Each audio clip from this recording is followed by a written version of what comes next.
আমি নাকি ওর 60 লাখ টাকা হাতিয়ে নিয়েছি, বাড়ি লিখে নিয়েছি, কিডনি তার বিনিময়ে দিয়েছি। 17-18 বছর ধরে সম্পূর্ণরূপে বেকার, সম্পূর্ণরূপে বেকার। 3 লাখ টাকা ওকে আমি তুলে দিয়েছিলাম। ও কিন্তু বেকার, ও কিন্তু সারাদিন মোবাইল চালাচ্ছে, ওর কিন্তু কোনো মাথা ব্যথা নাই এগুলো কিভাবে শোধ হবে বা কি হবে। এই টাকাটা নিয়ে ও ইন্ডিয়ায় গেছিল মিনা নামের এক মহিলার সাথে বিজনেসের কথা বলে। পরবর্তীতে আমাকে কোনো বিজনেসের কোনো প্রমাণীও দিতে পারেনি। আমার ছেলেটা করোনার সময়, তো তখন হচ্ছে ও অসুস্থ হয়ে পড়ে, ওর নকনিস প্রবলেম হয়। ডাক্তাররা বলে দিয়েছিল যে কোনো সময় ও হুইল চেয়ারে চলে যাবে। তখন আমার হাজব্যান্ড আমাকে উত্তর দিল যে ডাক্তার তো বলেছে হুইল চেয়ারেই যাবে, মারা তো যাবে না। তখন আমি ওর মুখের দিকে তাকিয়েছিলাম আর বলেছিলাম, একটা মাত্র ছেলে, তুমি হয়তো হুইল চেয়ারে যেতে দেখতে পারবা, আমি মা হিসাবে পারবো না, তাহলে আমি দেখি আমি কি করতে পারি। এই কমেন্টটার কোনো ভিত্তি আছে যে আমি তাকে ফোর্স করেছি আমাকে ফ্ল্যাট লিখে দিতে হবে। আচ্ছা, ওখানে বসে ফ্ল্যাট কিভাবে লিখে দেয়? আমি একটা মানুষ ভাই, আমার হাজবেন্ড যেমন এখন একটা কিডনি নিয়ে বেঁচে আছে না, আমিও না একটা কিডনি নিয়ে বেঁচে আছি। আমি কিন্তু 4টে কিডনি নিয়ে বেঁচে নাই, এটা একটু মাথায় রাখবেন আপনারা প্লিজ। তারপরে একটা কমেন্ট করবেন। আমার হাজবেন্ড যে মেরি পরকীয়া প্রেমিকা, সেই মহিলা ওকে এগুলো করাচ্ছে। আমার বিয়ের আগেও ছিল মালয়েশিয়া। তখন একটা চাইনিজ মেয়ের সাথে ওর সম্পর্ক হয়, ওর সাথে আমার বয়সের ডিফারেন্স প্রায় 18 বছর। তখন ডাক্তার বলল যে হ্যাঁ ও পজিটিভ দিতে পারে। ওখানে দাঁড়িয়ে আমার সিদ্ধান্ত, ওই সময় আমার সিদ্ধান্ত যে আমি ওকে কিডনি ডোনেট করবো। এখানে আর কোনো দ্বিতীয় কথা নাই, এখন আমাকে টাকা পয়সা জোগাড় করতে হবে। চোখ বন্ধ করা ভালোবাসা, এর মধ্যে এক ফোঁটা খাচ্ছিল না। হাসাহাসিও করলাম, দেখো ডাক্তার যেটা বলেছে তুমি 25 বছরের যুবক হয়ে যাবা, আজকে তুমি 25 বছরের যুবক হয়ে গেছো। তখনও বললো আসলে তোর কিডনিটার জন্যই আমি 25 বছরের যুবক হয়ে গেছি। আমি কিন্তু অনেকবার ওকে মাফ করেছি, অনেকবার বিশ্বাস করেছি। লাস্ট এই মামলা হবার আগেও আমি যখন থানায় অভিযোগ করি, তখনও কিন্তু আমাকে দিয়ে কেঁদে কেটে সেই অভিযোগটা তুলিয়ে ফেলে। আর তুলিয়ে ফেলার পরের দিন থেকেই ওর রূপ আবারও চেঞ্জ, আবারও আমার সাথে খারাপ ব্যবহার, মারধর। অনেকবার ভেবেছি যে আমি সুইসাইড করব। তখন আমি চিন্তা করে একা একাই বার করলাম যে আমি যদি এখন সুইসাইড করি, তাহলে আমার হাজব্যান্ড যে মিথ্যে প্রচারগুলো করছে এগুলো তো সব সত্যি হয়ে যেতে পারে। মিথ্যে আমাকে প্রমাণ করতেই হবে। আমি সমস্ত প্রমাণ দেব এবং দিয়েওছি আপনাদের সামনে। এখন আপনারা বিচার করবেন। আর এই বিচারটার পর তারপরে প্রয়োজনে আমি তখন সুইসাইড করব। আর আমার এই সুইসাইডের জন্য 1 নম্বরে দায়ী থাকবে তারেক, আমার হাজব্যান্ড। আর যেসব মানুষ আমাকে নেগেটিভ কমেন্টসগুলো করেছিল তারা, মেরির আর আমার হাজব্যান্ড তারেকের যে প্ল্যানটা, মেইন যে প্ল্যানটা সাকসেস করতে পারছে না দেখে এত কিছু, সেই প্ল্যানটা একটু আচ্ছা। প্ল্যানটা ছিল এরকম, ও জামিনে বের হয়ে বাড়িটা বিক্রি করে, ওর বাড়িও লাগবে না, ওর ছেলেও লাগবে না, ওর ভবিষ্যতের কোনো দরকার নাই, ও হচ্ছে বাড়ি বিক্রি করে নিয়ে যাবে।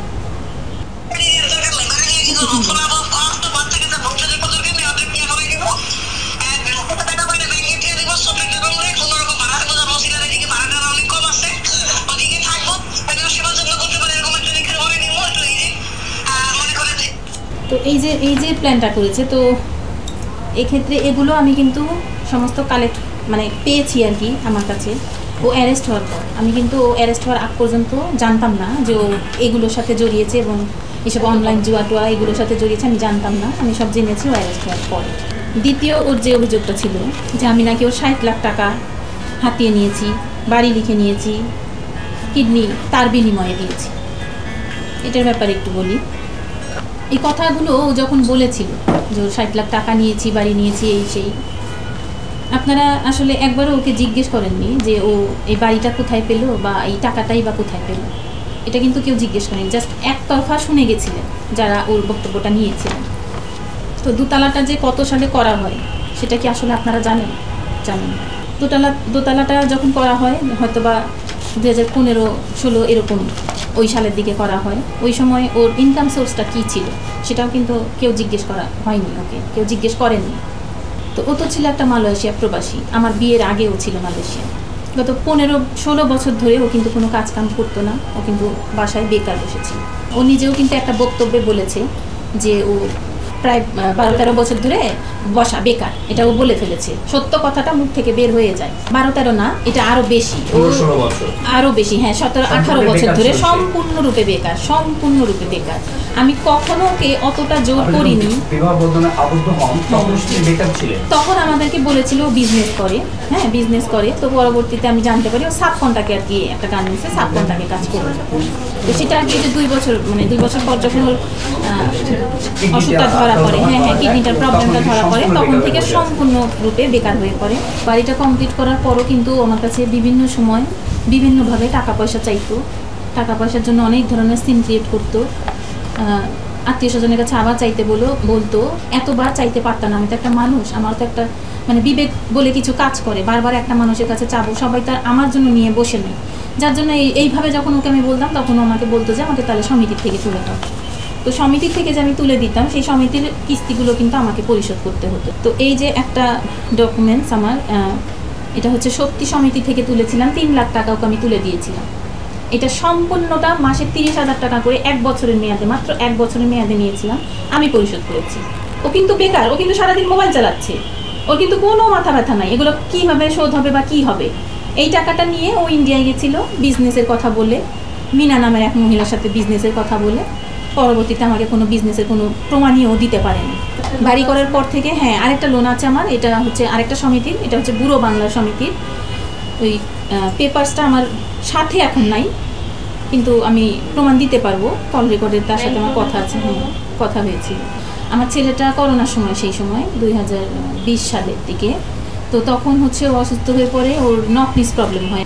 বাপ মা আমার একটাই সন্তান, আমাদের তো একটা পরামর্শের ব্যাপার আছে, কি করা যায়। তখন সে বলল যে এখন একটা ছেলে, তাতে কি হয়েছে, ডাক্তার তো বললো যে অপারেশন ছাড়া সোজা হবে না, ঠিক আছে, কিন্তু আমাদের তো টাকা পয়সা নেই, আমরা অপারেশন কীভাবে করাবো, অপারেশন করাবো না। তখন কিন্তু ইন্ডিয়া থেকেও এবং বাংলাদেশ থেকেও ডাক্তাররা বলে দিয়েছিল যে ছেলের যদি পাটা অপারেশন আমরা না করি, আমার একটাই ছেলে তো যে কোনো সময় ও হুইল চেয়ারে চলে যাবে। তখন আমার হাজব্যান্ড আমাকে উত্তর দিল যে ডাক্তার তো বলেছে হুইল চেয়ারেই যাবে, মারা তো যাবে না।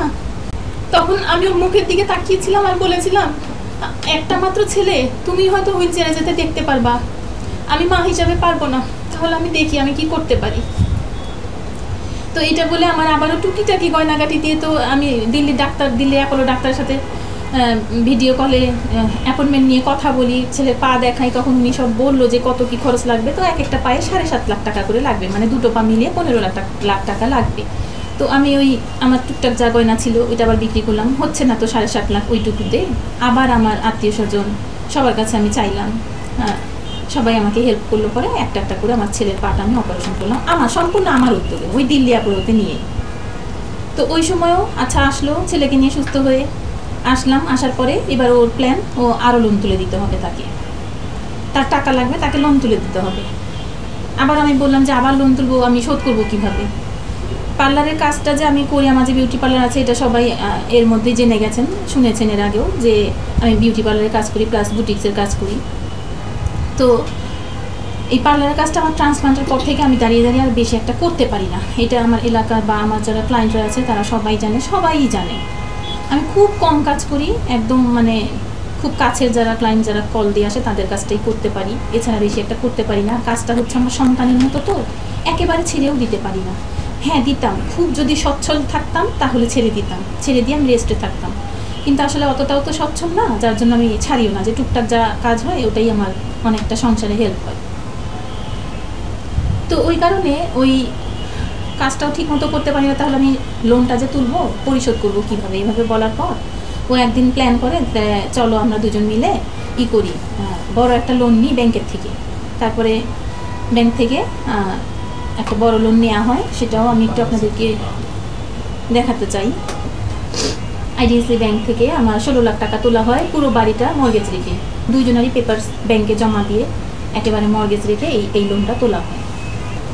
তো এই লোনটা তুলবার আগে ও হিসাব করেছিল যে 3 তলাটা যেহেতু আমরা করব, 3 তলার ভাড়াটা কত আসে, এরকম অ্যামাউন্ট আসে, তো কিস্তিটা কত আসে, এরকম আসে, তাহলে তো একেবারে সই হচ্ছে, তাহলে আমরা লোনটা তুলি, তাহলে আমরা 3 তলার পুরো ভাড়াটা তুলে আমরা ব্যাংকে দিয়ে দিতে পারবো, কিস্তি 10 বছরের মেয়াদ কিন্তু। হ্যাঁ, এই পর্যন্ত কিস্তি, রুম ভাড়া আমার ওখানে আবার চলে, তেমন একটা ফাঁকা থাকে না রুম, তো রুম ভাড়াটা তুলে আমি প্রতি মাসে কিন্তু কিস্তিগুলো চালিয়ে যাচ্ছি একেবারে ঠিকঠাক মতো, কোনো রকম কোনো বকেয়া আমার নাই।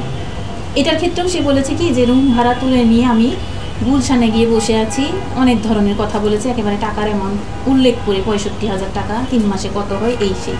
এখন ও যেহেতু গারোতে, আমি যেহেতু বাধ্য হয়েছিলাম ওর নামে মামলাটা দিতে, আমার গায়ে এতভাবে হাত তোলা, এত নির্যাতন করার কারণে, তো স্বাভাবিকভাবেই তো আমাকে তো রুম ভাড়াটা উঠাতেই হবে, উঠিয়ে আমাকে তো লোনটা পরিশোধ করতেই হবে, কিস্তিটা তো দিতেই হবে প্রতি মাসে, নাহলে আমি কোথা থেকে দেবো?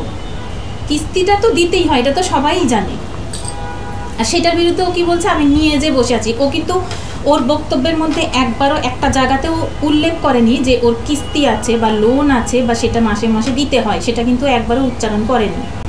এই কমেন্টটার কোনো ভিত্তি আছে যে যখন নাকি ইসে গেছে ট্রান্সপ্লান্টে আমরা গেছি, তখন নাকি ট্রান্সপ্লান্টের ডেট হবার 2 দিন আগে আমি তাকে ফোর্স করেছি আমাকে ফ্ল্যাট লিখে দিতে হবে। আচ্ছা, ওখানে বসে ফ্ল্যাট কিভাবে লিখে দেয়? এটা না আমার প্রশ্ন থাকলো, ওখানে বসে ফ্ল্যাটটা কিভাবে লিখে দেয়? ফ্ল্যাটটা তো লিখে দিতে হলে রেজিস্ট্রি অফিসে যেতে হয়। দিল্লি অ্যাপোলো হসপিটালে বসে ট্রান্সপ্লান্টের 2 দিন আগে কিভাবে লিখে দেয়? তো এই যে কমেন্টগুলো, এগুলো কিন্তু অনেক মর্মাহত করে। আমি কিন্তু আজ কতদিন ধরে এগুলো প্রচার হওয়ার পর থেকে আমি অনেক অসুস্থ। হয়তো অনেকেই কিন্তু এই ধরনের কথাও বলছেন যে আমার হাজব্যান্ড এসব কথা বলছে, আমি আড়ালে কেন? আমি একটা মানুষ ভাই, আমি একটা ডোনার। আমার হাজব্যান্ড যেমন এখন একটা কিডনি নিয়ে বেঁচে আছে না, আমিও না একটা কিডনি নিয়ে বেঁচে আছি। আমি কিন্তু 4টে কিডনি নিয়ে বেঁচে নাই, এটা একটু মাথায় রাখবেন আপনারা প্লিজ। তারপরে একটা কমেন্ট করবেন। আমার হাজব্যান্ড যে মেরি পরকীয়া প্রেমিকা, আসলে আমি পরকীয়া কথাটা মুখ দিয়ে আনতেও পারি না। আমি অনেক সময় বলি কি ওর প্রেমিকা বা ওর সম্পর্ক আছে, অ্যাকচুয়ালি আমি পারিও না। ও তো খুব অবলীলায় বলে দিল আমি পরকীয়া করছি, এমন করছি তেমন করছি, পারি না। ওই সেই মহিলা ওকে এগুলো মানে করাচ্ছে, মানে তার হয়তো বা রিলেটিভ বা তার ওই দিকের লোকজন, না হলে কিভাবে এগুলো লিখছে। মালয়েশিয়া যখন ও 10 বছর ছিল আমার সাথে বিয়ের আগে, তখন একটা চাইনিজ মেয়ের সাথে ওর সম্পর্ক হয়। সেই মেয়েটার নাম আমাকে ও বলেছে, পরবর্তীতে সব কিছু আমার সাথে শেয়ার করেছিল। সেই মেয়েটার নাম হচ্ছে শাম্মিউ। সেই মেয়েটার সাথে ওর বিয়ে হয়, সম্পর্ক করার পরে তারপরে ওদের একটা ছেলে হয়। সেই ছেলেটার নাম ওরা দুজন মিলে রেখেছিল চ্যাং ই। তো সেই ছেলেটার বয়স ও হিসাব করলো, ও জেলে যাওয়া কিছুদিন আগে ও হিসাব করলো ওর ছেলের বয়স বর্তমানে 35 বছর। এত বছরের ভিতরে আমি ওকে বলতাম যে ওদের যোগাযোগ করো না কেন, খোঁজ খবর নাও না কেন। ও আমাকে উত্তর দিত ওদের সাথে যোগাযোগ করা মানে একটা ঝামেলা কাঁধে নেওয়া, সব ঝামেলার ভিতরে যায় কে। আপনার হাজবেন্ডের বয়স এখন কত? আমার হাজবেন্ডের 54-55 এরকমই, হ্যাঁ 55 বছর বয়স। ওর সাথে আমার বয়সের ডিফারেন্স প্রায় 18 বছর। আমাদের বিয়ের বয়স এই 14ই ফেব্রুয়ারিতে 19 বছর শেষ, 20-এ পড়েছে। 3 বছরের কথা বলছি, ঠিক আছে? তখন ও সারাক্ষণ মোবাইলেই, ও তখন অসুস্থ, ও নিজেকে নিয়েই ব্যস্ত, এভাবেই রয়েছে, ঠিক আছে? এবার যখন ট্রান্সপ্লান্ট হয়, তখন কিন্তু ট্রান্সপ্লান্টের আগে আমাদের দিল্লির ডাক্তার কেন সিং স্যার, উনি কিন্তু বাংলাদেশে আসে, ঢাকা জেনারেল মহানগর হসপিটালে আসে উনি। আসার পরে আমি কিন্তু যোগাযোগ করি, তার সাথে কথা বলি। তখন যখন কথা বলি, সব কিছু ডিটেলস জানতে চাই, কেমন কি লাগবে টাকা পয়সা বা কিভাবে কি। তখন তো আমার ননাস কিন্তু সব কিছু ম্যাচ হয়েছিল, এটা কিন্তু আমার হাজব্যান্ডও বলেছে। আমার ননাসের সব কিছু ম্যাচ হওয়ার পরও কিন্তু আমার ননাস দেয়নি ওকে কিডনি, হ্যাঁ দেয়নি। তো যাই হোক, তখন আমি যখন স্যারকে বললাম যে স্যার আমি তোর ওয়াইফ, আমার তো ও পজিটিভ ব্লাড গ্রুপ, তখন ডাক্তার বলল যে হ্যাঁ ও পজিটিভ দিতে পারে। ওখানে দাঁড়িয়ে আমার সিদ্ধান্ত, ওই সময় আমার সিদ্ধান্ত যে আমি ওকে কিডনি ডোনেট করবো, এখানে আর কোনো দ্বিতীয় কথা নাই, এখন আমাকে টাকা পয়সা জোগাড় করতে হবে। তো সেই ক্ষেত্রে স্যার এটুকু শুনে আর ওর কাগজপত্র দেখে বললো চোখ বন্ধ করা ভালোবাসা ছিল। চোখ বন্ধ করা ভালোবাসা, এর মধ্যে এক ফোঁটা খাত ছিল না। ট্রান্সপ্লান্ট হওয়ার পর তো হ্যাঁ অনেক অসুস্থ, তারপরে যখন ও মানে সুস্থ হলো, হাঁটা চলার মতন সুস্থ হয়ে গেল, তারপরে হ্যাঁ আমরা অনেক সুখী, আমাদের আর কোনো প্রবলেম নাই, সব প্রবলেম ওর ঠিক হয়ে গেল। তখন আমরা আলাপও করলাম, হাসাহাসিও করলাম, দেখো ডাক্তার যেটা বলেছে তুমি 25 বছরের যুবক হয়ে যাবা, আজকে তুমি 25 বছরের যুবক হয়ে গেছো। তখনও বললো আসলে তোর কিডনিটার জন্যই আমি 25 বছরের যুবক হয়ে গেছি।